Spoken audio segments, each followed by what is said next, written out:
Assalamualaikum warahmatullahi wabarakatuh.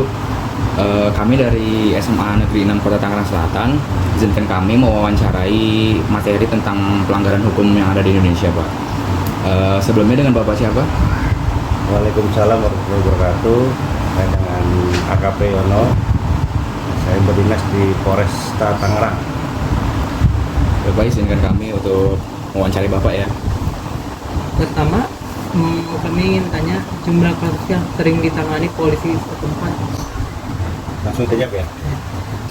Untuk jumlah kasus yang ditangani polisi setempat itu bermacam-macam ya. Maksudnya jumlahnya itu tidak pasti sekian, kadang bisa berubah-ubah. Sehari itu bisa 5 kasus, 7 kasus, bahkan lebih. Jadi tidak hanya cuma satu, nggak bisa lebih dari itu kadang. Tapi bisa juga sama sekali nggak ada per hari, bisa juga gitu. Tapi perkiraan kalau di bulan lalu pas Oktober itu berapa, Pak? Kalau di bulan lalu ya sekitar di atas 5-10 kasus. 5-10 kasus. Oke, Pak.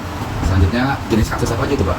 Kasusnya. Ya macam-macam. Kalau kasus itu bisa kasus pencurian ya, terkait pencurian kendaraan bermotor, bisa kasus penganiayaan, penipuan, penggelapan, bahkan kasus-kasus yang berat sampai kasus pembunuhan kan kayak gitu. Oke, Pak. Dari kasus tersebut, biasanya cara penanganannya gimana, Pak? Penanganan kasusnya ya. Ya, Pak. Kalau terkait kasus kayak kriminal ya ditangani secara prosedur. Jadi adanya laporan, ya, laporan dari korban nih, laporan, adanya saksi-saksi, barang buktinya, dan juga pelakunya atau tersangkanya, lalu dilakukan proses tindakan hukum. Biasanya kasus yang sering ditangani itu apa aja? Yang sering? Kalau yang sering, kalau kepolisian sih seringnya paling sering itu kasus pencurian ya, pencurian, bisa pencurian handphone, kendaraan bermotor, kasus penganiayaan, seperti itu. Ada juga kasus-kasus seperti pelanggaran. Pelanggaran ini terkait kejadian pelanggaran lalu lintas. Tapi penanganannya kalau lalu lintas beda, tidak seperti penanganan kasus kriminal. Selanjutnya tuh sanksinya itu apa sih, Pak? Misal di kasus kayak pencurian seperti itu gitu tuh. Untuk sanksinya ya, Sanksinya. sanksi. Jadi untuk kalau kasus pencurian tadi ada namanya sanksi pidana. Itu ancamannya bisa dari ancaman pidana 2 tahun sampai di atas lebih dari 5 tahun.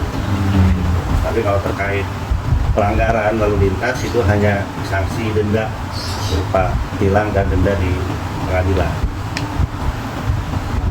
Jika sudah selesai, terima kasih atas kontribusi Bapak pada kami. Mohon maaf kami ada salah kata. Assalamualaikum warahmatullahi wabarakatuh. Makasih ya, Pak. Terima kasih. Mari kita bersama ya. Ya untuk tambahan ya biar adik-adik ini paham ya. Makanya sekarang maraknya tawuran pelajar. Ya itu ini harus diantisipasi dulu. Jadi jangan sampai ikut-ikutan yang kayak seperti itu. Ya. Jadi kalau ada teman-teman yang ngajak, ke sana ikut ini, jangan. Karena nanti merugikan sendiri. Kenapa? Ada ikut melakukan, ketangkap, itu bisa diproses. Apalagi nanti ketahuan ada yang bawa-bawa sajam kan sekarang ya. Bawa sajam itu aja sudah bisa kena sanksi pidana. Ancaman hukumnya tahu nggak berapa? Ada yang tahu nggak? Nggak tahu, Pak. Yang tahu nggak? 10 tahun. Lama juga itu. Iya, benar. Itu ada ancaman hukumnya. Tapi sekiranya tuh misal itu di bawah umur 7 tahun itu nggak kena sanksi gitu. Tetap kena. Kan ada proses penanganan kasus anak di bawah umur. Ada tetap bisa dipidana, penjara juga. Ada penanganan anak di bawah umur ada. Itu caranya memang beda dengan anak orang dewasa ya. Tapi tetap bisa dipenjara. Apalagi sampai melukai korbannya bahkan sampai meninggal. Itu sudah jelas ada sanksinya. Kalian bawa aja nih, misalkan bawa celurit atau golok, itu ditangkap, bisa ditahan, diproses pidana. Apalagi sampai melukai orang lain ya kan. Nah, itu ada ancaman hukumannya. Itu tiap bulan tuh ada Pak pasti. Kalau di sini sih jarang ya. Kalau tempat lain ada tuh sampai bahkan ada yang korban yang meninggal. Itu nanti yang rugi siapa? Dirinya sendiri, keluarga. Bahkan dikeluarkan itu dari sekolah, kan otomatis itu. Kayak jangan sampai kalau ada ajakan seperti itu nggak usah, lebih baik tidak akan aja, nggak usah diikutin karena rugi nanti diri kalian sendiri. Lebih baik ambil yang positif aja, kegiatan positif. Ya kan? Ada ekstrakurikuler nggak? Di sekolah ada. Ada ya. Itu lebih baik ya kan. Daripada hal yang kayak gitu nggak ada gunanya. Kalau kalian nggak ada, kalau nggak ada, ya atau bahkan jadi korban ya kan, rugi. Tapi bisa aja misalnya yang kita nggak bersalah, misal lagi ada apa, tiba diserang itu bisa aja dia, Pak. Ya bisa aja jadi korban juga bisa kan, tapi hindari kalau itu pulang sekolah jangan berkerumun lah. Hindari kalaupun belajar kelompok, kalau bisa jangan di tempat-tempat terbuka, lebih baik di rumahnya siapa temennya atau di halaman rumahnya lebih baik, karena memang ada aja nih yang siswa yang pisang ya kan, juga ada gerombolan pelajar lain, wah yang ini tiba-tiba nyerang ya kan, mungkin pengen nyoba-nyoba kan, ada yang gitu juga, ada yang dari masalah. Terus Pak, kalau ada pelajar melakukan tawuran habis itu di penjara, nanti sekolah gimana? Ya sekolah dipanggil, ya sekolah. Betul nggak bahwa siswa ini pihak dari sekolah tempat dia belajar ya kan, kalau memang betul ya nanti dari sekolah diminta keterangan juga. Terus kalau dia di dalam penjara, apakah dia masih belajar atau gimana? Kalau sudah sampai di polis sekian tahun, ya dia nggak bisa belajar. Paling nanti susulan. Nanti ada belajar khusus. Tapi kalau memang dia masih baru-baru kan, ya itu udah habis biasanya. Paling udah sampai dia melukai dan membunuh orang lain kan, nantinya nggak bisa belajar lagi. Misalnya selain kasus tawuran, ada nggak sih kayak pelajar yang misalnya udah ada kena kasus narkoba gitu? Ada aja. Nah, makanya itu juga sama ya.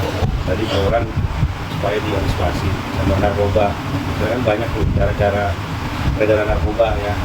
Bisa melalui ya macam-macam ya kan. Ada yang berbentuknya seperti permen ya kan, makanan ya. Ini harus hati-hati. Kalau itu untuk hukumannya itu seperti apa Pak sanksinya? Nantinya ya kalau terkait pengguna itu bisa direhab, namanya direhabilitasi. Tapi ada tempat khusus untuk dia diobati. Tapi kalau memang dia sudah pengedar atau penjual itu bisa diproses di penjara, ada sanksinya juga. Tapi penggunanya itu juga di penjara, Pak. Kalau pengguna itu direhab, Direhab saja. ya, direhabilitasi. Kalau emang dia korban ya, korban dia bukan sebagai pengedar atau bandar, itu bisa diobati. Ya usahakan jangan sampai nih adik-adik ya kan dipengaruhi teman-temannya ya tanpa sadar ya kan, diajak kemana kumpul atau dikasih seperti itu ya, diajakin minuman keras segala macam ya, jangan kalau gitu, jangan dihindari aja, langsung tinggalin aja. Betul. Hukuman penjara pengedar narkoba itu berapa tahun, Pak?